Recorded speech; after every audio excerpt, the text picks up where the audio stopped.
स्वागत है दोस्तों आप सभी का भूगोल प्रश्नोत्तरी की इस शानदार कक्षा में। मैं हूं प्रिंस कुमार जैन और आपके लिए लेके आया हूं भूगोल की PYQ सीरीज। तो हम अपने पहले सवाल पे चलते हैं, देखते हैं कि हमारा पहला सवाल क्या है और उत्तराखंड के किस भाग में पाताल तोड़ कुएं पाए जाते हैं। तो उत्तराखंड के कौन सा भाग ऐसा है जहाँ पर पाताल तोड़ कुएं पाए जाते हैं, तो वो है तराई का क्षेत्र। तराई के क्षेत्र में पाताल तोड़ के कुएं जो पाए जाते हैं, ये कैसे होते हैं कि आपको कुआं खोदना पड़ता है, उसके बाद में जो जल होता है वो स्वतः ही सतह पर आ जाता है। तो इसमें क्या होता है कि जल स्वतः सतह पर आ जाता है, जल स्वतः सतह पर आ जाता है। ओके, इनको खोदना पड़ता है, इसके बाद में जल आपका स्वतः सतह पर आ जाता है। अगले सवाल पे चलते हैं। अगला सवाल है, निम्नलिखित में से उत्तर दिशा की ओर के क्रम वाली पर्वत श्रेणी कौन सी है। उत्तर दिशा की ओर के क्रम वाली, तो इसमें विशेष रूप से अगर आप ध्यान दीजिएगा तो के शब्द को ध्यान दीजिएगा, क्योंकि ये पूछ रहा है कि उत्तर दिशा की ओर के क्रम वाली। आपका ये दिशा सूचक हो गया उत्तर, दक्षिण, पूरब और पश्चिम। इसमें ये वाला जो है आपका इधर जो जाती हुई पर्वत श्रेणियां हैं वो उत्तर दिशा की ओर को जा रही हैं पर्वत श्रेणियां। ठीक, तो हम आपको देखते हैं कि किस प्रकार से है।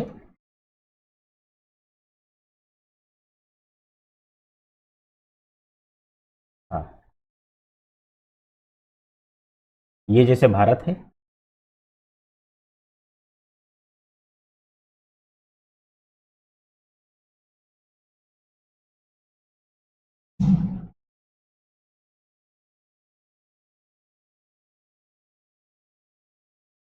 और जो आपकी इस प्रकार से पर्वत श्रेणियां हैं कि यहाँ पर काराकोरम है, कौन सी है, काराकोरम। ओके, इसके बाद में आपके लद्दाख है, फिर ये जास्कर है, फिर ये पीर पंजाल है। ये चार पर्वत श्रेणियां हैं, मतलब हाँ, चार पहाड़ी श्रेणियां हैं जो कि काराकोरम, लद्दाख, जास्कर और पीर पंजाल क्रमशः उत्तर से दक्षिण की ओर को है। लेकिन ये पूछ रहा है कि उत्तर की ओर को, यानी कि अगर आप हम देखेंगे तो यहां से देखेंगे, कहां से देखेंगे, यहां से। इसको देखेंगे नंबर 1 के तौर पे, इसको देखेंगे नंबर 2 के तौर पे, और इसको देखेंगे नंबर 3 के तौर पे, इसको देखेंगे नंबर 4 के तौर पे। तो नंबर 1 पे कौन सी आ रही है आपकी, पीर पंजाल, पीर पंजाल। और नंबर 2 पे आपकी कौन सी आ रही है, जास्कर। और नंबर 3 पे आपकी कौन सी आ रही है, लद्दाख। और नंबर 4 पे आपकी काराकोरम आ रही है। तो हम जो देखेंगे कि दक्षिण से उत्तर की ओर, यानी कि उत्तर के क्रम में कौन सी पर्वत श्रेणियां हैं, तो आपको जो आंसर हो जाएगा वो हो जाएगा पीर पंजाल, जास्कर, लद्दाख और काराकोरम, यानी कि बी। बी जो है ये आपको उत्तर के क्रम में दिखाती हुई श्रेणियां हो जाएंगी।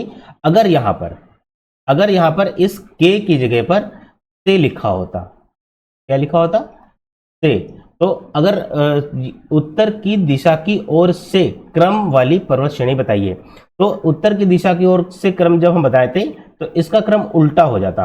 उल्टा क्या मतलब, हम उत्तर की दिशा से इस प्रकार का क्रम बताते। तो नंबर 1 पे हम बताते काराकोरम, नंबर 2 पे बताते आपके लद्दाख, फिर नंबर 3 पे जास्कर, फिर पीर पंजाल। तो इसका जो आंसर हो जाता वो सी हो जाता, काराकोरम, लद्दाख, जास्कर और पीर पंजाल। लेकिन ये के पूछ रहा है, इसलिए हम जो तो बताएंगे आपका उत्तर की ओर को, दक्षिण से उत्तर की ओर को।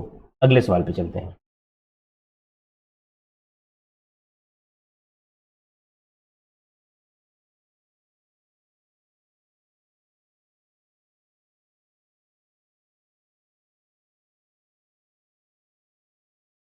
अगला सवाल है, यदि हिमालय पर्वत श्रेणियां नहीं होती तो भारत पर सर्वाधिक संभाव्य भौगोलिक प्रभाव क्या होता।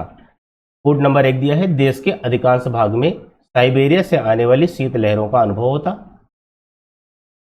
और कोड नंबर 2 दिया है, सिंधु गंगा मैदान इतनी सुविकसित जलोढ़ मृदा से वंचित होता। कोड नंबर 3 दिया है, मानसून का प्रतिरूप वर्तमान प्रतिरूप से भिन्न होता। तो हम देखते हैं कि जब अगर यदि हिमालय ना होता तो रूस की तरफ से जो साइबेरिया की हवाएं आती हैं उनको हिमालय रोक लेता है, और यदि हिमालय ही नहीं होता तो जो रूस की तरफ से साइबेरिया की हवाएं आ रही हैं वो सीधी सीधी भारत में चली आती इस प्रकार से। जैसे ये भारत का क्षेत्र है और यहां से जो हवाएं आ रही थी हैं रूस की तरफ से, साइबेरियन हवाएं, ये हिमालय इनको रोक लेता है। हिमालय की जो पर्वत श्रेणियां हैं ये इनको रोक लेती हैं, और यदि ये पर्वत श्रेणियां ना होती तो ये हवाएं सीधा इस प्रकार से अंदर चली जाती, इसको होती ही नहीं तो ये पूरा का पूरा यूपी, बिहार, हरियाणा, मध्य प्रदेश तक, यानी कि लगभग आधे भारत तक तो ये कवर ही कर लेती, जहां पर काफी अच्छी शीतलहर हो जाती। इससे होता क्या कि एक तो आपका ये कोड नंबर 1 सही है कि हाँ साइबेरिया से आने वाली शीतलहर का अनुभव होता, कोड नंबर 1 आपका बिल्कुल सही है। दूसरा होता सिंधु गंगा मैदान इतने सुविकसित जलोढ़ मृदा से वंचित होता। वंचित इसलिए होता क्योंकि जो हिमालय से नदियां निकलती हैं ये बहुत ज्यादा मतलब अपर्दन करती हुई आती हैं, और जो उत्तर का विशाल मैदान है ये इन्हीं नदियों द्वारा निर्मित है, बहुत ही उपजाऊ मैदान है। और यदि ये हिमालय ही ना होता तो ये नदियां भी ना होती, और जब नदियां ना होती तो ये जो मैदान आपका विकसित है, बहुत ही जो उपजाऊ मैदान है, ये भी मैदान भी ना होता। इस प्रकार से अगर देखा जाए तो कोड नंबर 2 भी सही है कि सिंधु गंगा मैदान इतनी सुविकसित जलोढ़ मृदा से वंचित होता। तीसरा क्या कह रहा है कि मानसून का प्रतिरूप वर्तमान प्रतिरूप से भिन्न होता। मानसून जब भी आता है तो मानसून इधर से आता है, दक्षिण पश्चिमी मानसून इसको बोलते हैं, ये भारत में आता है और ये आके यहाँ की जो पश्चिमी तट है पश्चिमी तट को भी टकराता है इस प्रकार से। इसके बाद में ये सतपुड़ा की श्रेणियों को टकराता है, विंध्य की श्रेणियों को टकराता है, और जो कुछ मानसून यहाँ से निकल जाता है वो जाके आपके हिमालय की पर्वत श्रेणियों से टकराता है। तो यदि हिमालय की पर्वत श्रेणियां ना होती तो पहली बात तो ये शीतलहर हो जाती बहुत ही ज्यादा, मानसून जो होता वो सीधा सीधा निकल जाता, आपका टकरा नहीं पाता। तो जो मानसून का प्रतिरूप है वो वर्तमान के प्रतिरूप से भिन्न होता। इस प्रकार से यदि देखा जाए तो ये तीन की तीनों ऑप्शन आपके सही हैं। तो इसमें कोड नंबर डी जो दिया है कि ऑप्शन नंबर 1, 2, 3 आपके तीनों सही हैं। ओके, अगले सवाल पे चलते हैं। अगला सवाल है हमारा, जब आप हिमालय की यात्रा करेंगे तो आप निम्नलिखित को देखेंगे। कोड नंबर 1 है गहरे खड्डे देखेंगे। हिमालय में आपने देखा है कि इस प्रकार की पर्वत श्रेणियां हैं, यानी कि ये आपका ऊपरी हिस्सा हो गया जिसे हम अपनति कहते हैं, और ये आपका निम्न हिस्सा हो गया जिसे हम गहरा खड्ड, घाटी या गर्त भी कहते हैं। तो गहरे खड्ड हैं, बिल्कुल है। यू आकार वाले नदी मार्ग, जब नदियां निकलती हैं तो नदियां कुछ इस प्रकार से चलती हैं जो कि आपका यू आकार निर्मित करती हैं, इस प्रकार से यू आकार निर्मित करती हैं, तो इसे हम यू आकार नदी घाटी कहेंगे। तो ये वाला भी आपका पुट एकदम सही है। समानांतर पर्वत श्रेणियां, पर्वत श्रेणियां आप जानते हैं कि हिमालय में एक ये ट्रांस हिमालय है, फिर ये बृहत हिमालय है, और उसके बाद में ये लघु हिमालय है, इसके बाद में ये शिवालिक हिमालय है। तो ये समानांतर पर्वत श्रेणियां हैं जो इस प्रकार से हिमालय का निर्माण करती हैं। ठीक, तो ये कोड नंबर आपका 3 भी सही है। भूस्खलन के लिए उत्तरदायी तीव्र ढाल, हिमालय आप जानते हैं कि काफी ऊंचा और काफी मतलब काफी ज्यादा ऊंचा है। ऊंचा होने के साथ साथ ये जो तो भूसन्नति है, भूसन्नति किसकी है? टेथिस सागर की। टेथिस सागर की जो भूसन्नति है ये कोई मतलब मैग्मा या ज्वालामुखी आग्नेय चट्टानों से निर्मित नहीं है, भूसन्नति है। तो इसमें अवसादी जो चट्टाने हैं, अवसादी चट्टाने होने से क्या होता है कि वो बहुत ही ज्यादा मजबूत नहीं होती हैं। इससे होता है ये है कि जब हल्के फुल्का भूकंप की स्थिति बनती है तो कहीं कहीं पर भूस्खलन हो जाता है। तो भूस्खलन के लिए इसके तीव्र ढाल भी उत्तरदायी है। ये वाला जो तीव्र ढाल है उत्तरदायी है, ये भूस्खलन के लिए उत्तरदायी है। तो आपका कोड नंबर 4 भी सही हो जाएगा। इस प्रकार से ये देखा जाए तो ऑप्शन नंबर कोड नंबर 1, 2, 3, 4 यानी कि ऑप्शन नंबर डी आपका बिल्कुल राइट आंसर हो जाएगा कि हिमालय की आप यात्रा करेंगे तो आपकी ये चारों देखने को मिलेगा। यू आकार की घाटी, इसके साथ साथ एक वी आकार की घाटी भी आपको देखने को मिलेगी हिमालय में, वी आकार की घाटी, वी शेप, यू शेप के, यू यू आकार वाले घुमाव वाले नदी मार्ग मिलेंगे और वी शेप की घाटी मिलेंगी आप। ठीक है, अगले सवाल पे चलते। अगला सवाल है, शिवालिक श्रेणी का निर्माण हुआ इओजोइक में, पैलियोजोइक में, मेसोजोइक में या कि सेनोजोइक में। जो सेनोजोइक युग है इसे पर्वत निर्माण का युग माना जाता है। सेनोजोइक महाकल्प, ये पर्वत निर्माण का महाकल्प है, पर्वत निर्माण महाकल्प। और सेनोजोइक के ओलिगोसीन में, तो सेनोजोइक के ओलिगोसीन में आपके बृहत हिमालयों का निर्माण हुआ, ओलिगोसीन में, और सेनोजोइक के मायोसीन में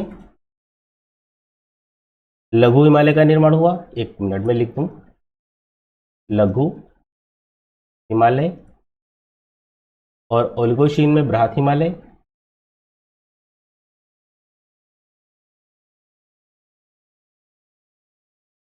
इसके बाद प्लायोसीन में शिवालिक हिमालय का निर्माण हुआ। और ये सारे के सारे आपके सेनोजोइक में आते हैं। तो इस प्रकार से शिवालिक श्रेणियों का निर्माण सेनोजोइक में हुआ था, और सेनोजोइक को पर्वत निर्माण महाकल्प के नाम से भी जाना जाता है। अगले सवाल पे चलते हैं। अगला सवाल है हमारा, निम्नलिखित में से कौन सा एक जल डमरू मध्य, जल डमरू मध्य मतलब है स्ट्रेट या जल संधि, स्ट्रेट या जल संधि। क्या कह रहा है, अंतरराष्ट्रीय तिथि रेखा के सर्वाधिक निकट है। जो अंतरराष्ट्रीय तिथि रेखा है वो आपकी ये उत्तर अमेरिका हो गया, और इसके बाद में ये आपका एशिया का भाग हो गया। ठीक है, जो अंतरराष्ट्रीय तिथि रेखा है वो उत्तर अमेरिका और एशिया के बीच के इस भाग से गुजरती है। ये भाग कौन सा है, ये भाग प्रशांत महासागरीय भाग है, प्रशांत महासागर। और प्रशांत महासागर में जहां से ये गुजर रही है, ये वाला, ये जब दो स्थलों के बीच एक सकरा जलीय मार्ग होता है तो उसे हम जल संधि के नाम से जानते हैं। और जब दो स्थलों के बीच में एक चौड़ा जलीय मार्ग होता है तो उसे हम चैनल के नाम से जानते हैं। यहां पर कोई चौड़ा नहीं, बल्कि यहां पर एक सकरा जलीय मार्ग है जिसे हम जल संधि के नाम से जानते हैं, और इस जल संधि को बेरिंग जल संधि के नाम से जाना जाता है, बेरिंग जल संधि। इस प्रकार से देखा जाए, जो अंतरराष्ट्रीय तिथि है वो बेरिंग जल डमरू मध्य के सबसे निकट से होकर के गुजरती है। ऑप्शन नंबर बी आपका राइट आंसर हो जाएगा। अगले सवाल पे चलते हैं। बांग्लादेश की सीमा से लगे भारत के राज्य कौन कौन से हैं? तो हम सबसे पहले बांग्लादेश की सीमा को देख लेते हैं कि कहां से कहां तक की है। ये हमारा नेपाल का हिस्सा हो गया, ये सिक्किम, भूटान का हिस्सा, ठीक। फिर इसके बाद में ये आपका हो गया मिजोरम, त्रिपुरा, एक सेकेंड,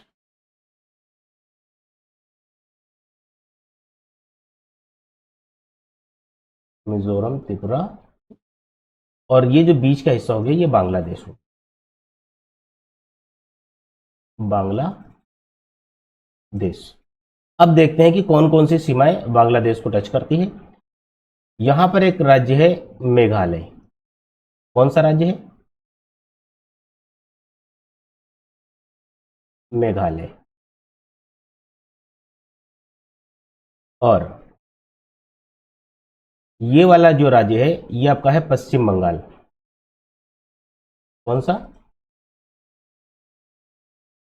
पश्चिम बंगाल। इसके बाद में, इसके बाद में यहां से जो एक राज्य आ रहा है आपका, और ये यहां तक टच कर रहा है, असम है। असम के बाद देखते हैं कौन सा राज्य टच कर रहा है हमारी भारतीय इसकी बांग्लादेश की सीमा को, त्रिपुरा। त्रिपुरा के बाद कौन सा आ रहा है? त्रिपुरा के बाद में ये वाला राज्य आ रहा है यहां तक, मिजोरम।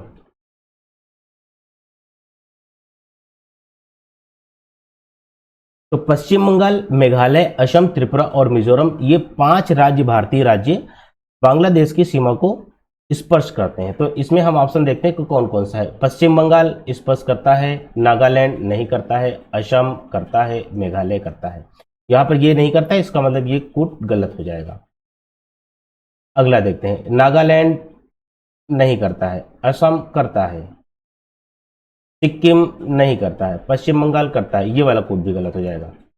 मेघालय करता है, असम करता है, पश्चिम बंगाल करता है और त्रिपुरा करता है। बिल्कुल सही है। यहाँ पर ये चार के चारों करते हैं। इस प्रकार से देखा जाए तो code number option number C हमारा ये सही हो जाएगा। नीचे है नागालैंड, असम, पश्चिम बंगाल और मणिपुर। यहाँ पर मणिपुर और नागालैंड दो के दोनों नहीं करते हैं। तो मेघालय, असम, पश्चिम बंगाल, त्रिपुरा और मिजोरम, पांच राज्य जो है भारतीय, वो बांग्लादेश की सीमा को स्पर्श करते हैं। अगले सवाल पे चलते हैं। अगला सवाल है हमारा, कुमाऊं हिमालय निम्नलिखित में से किन नदियों के बीच में स्थित है? सिंधु सतलज, काली तीस्ता, सतलज काली, तीस्ता या ब्रह्मपुत्र। कुमाऊं हिमालय की स्थिति देखते हैं किस प्रकार से है। भारत का ये शीर्ष है जहां से हिमालय निकलता है, जहां से नदियां भी निकलती हैं।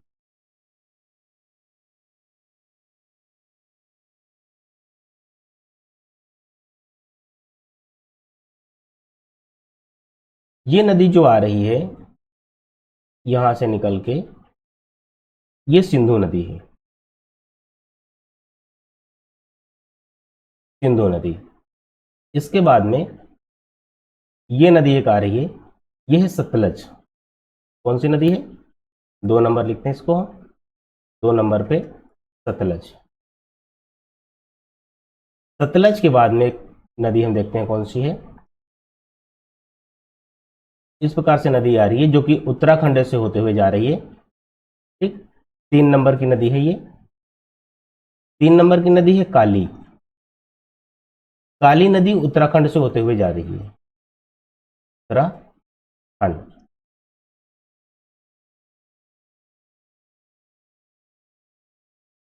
उत्तराखंड, ठीक। उत्तराखंड के बाद में हम देखते हैं कौन सी नदी है हमारी।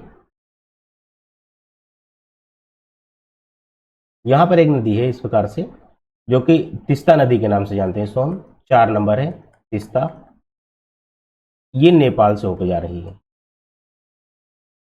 और नेपाल के बाद में एक नदी आपकी देखेंगे हम लास्ट में,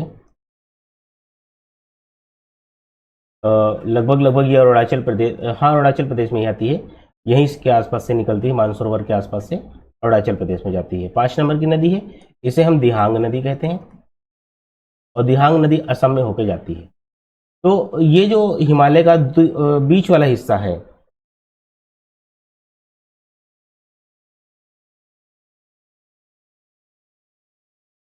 ए आपका कौन सा हो जाएगा भाग? ए और बी, सी और डी, ये 4 प्रकार के 4 भाग हिमालय के हो गए, जो कि उत्तर से दक्षिण को, मतलब जैसे केक काटा जाता है उस प्रकार से इनका विभाजन किया गया है। इसमें ए जो भाग है, ए भाग को हम पंजाब हिमालय के नाम से जानते हैं। और जो बी भाग है, जो कि पंजाब और उत्तराखंड से होकर जाता है, इसे हम कुमाऊं हिमालय के नाम से जानते हैं। बी वाला जो हिस्सा है इसे कुमाऊं हिमालय, कुमाऊं हिमालय। तो कुमाऊं हिमालय कौन कौन सी नदियों के बीच में आ गया? एक ये 2 नंबर की नदी और एक ये 3 नंबर की नदी। 2 नंबर की सतलज, 3 नंबर की है काली। सतलज और काली नदी के बीच में कुमाऊं हिमालय आ गया। ऑप्शन नंबर सी। ओके, अगले सवाल पे चलो। कोकोस प्लेट किनके मध्य पाई जाती है? मध्य अमेरिका तथा प्रशांत प्लेट के मध्य, दक्षिण अमेरिका तथा प्रशांत प्लेट के मध्य, लाल सागर और फारस खाड़ी के मध्य, एशियाई प्लेट तथा प्रशांत प्लेट के मध्य पाई जाती है।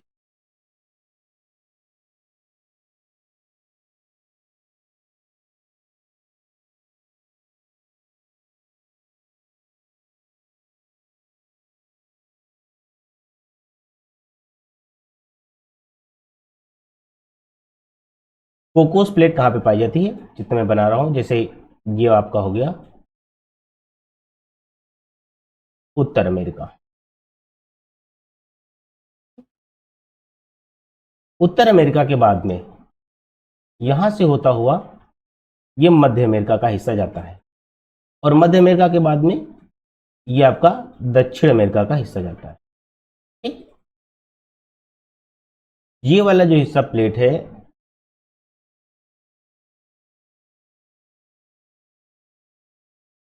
यहां पर कोकोस प्लेट है,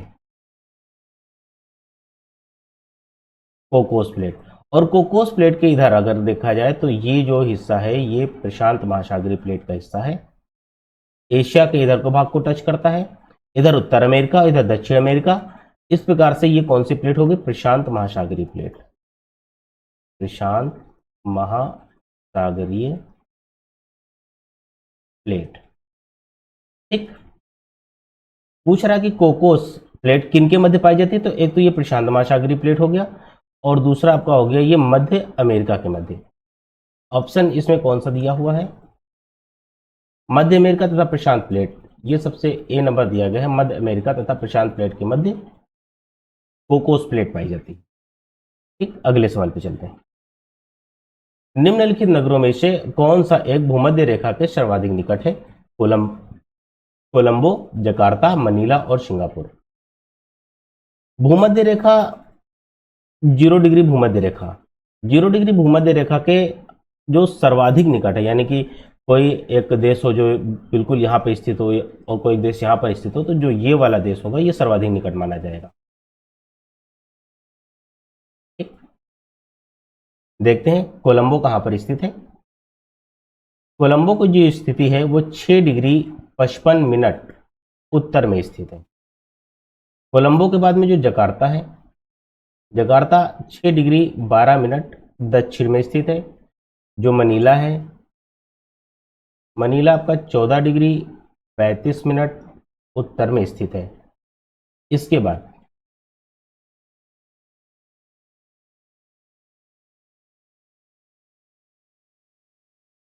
सिंगापुर 1 डिग्री 17 मिनट उत्तर में स्थित है। तो 0 डिग्री के जो सर्वाधिक निकट है वो 1 डिग्री 17 मिनट है। इस प्रकार से ऑप्शन नंबर डी सिंगापुर जो है वो भूमध्य रेखा के सर्वाधिक निकट स्थित शहर हो जाएगा।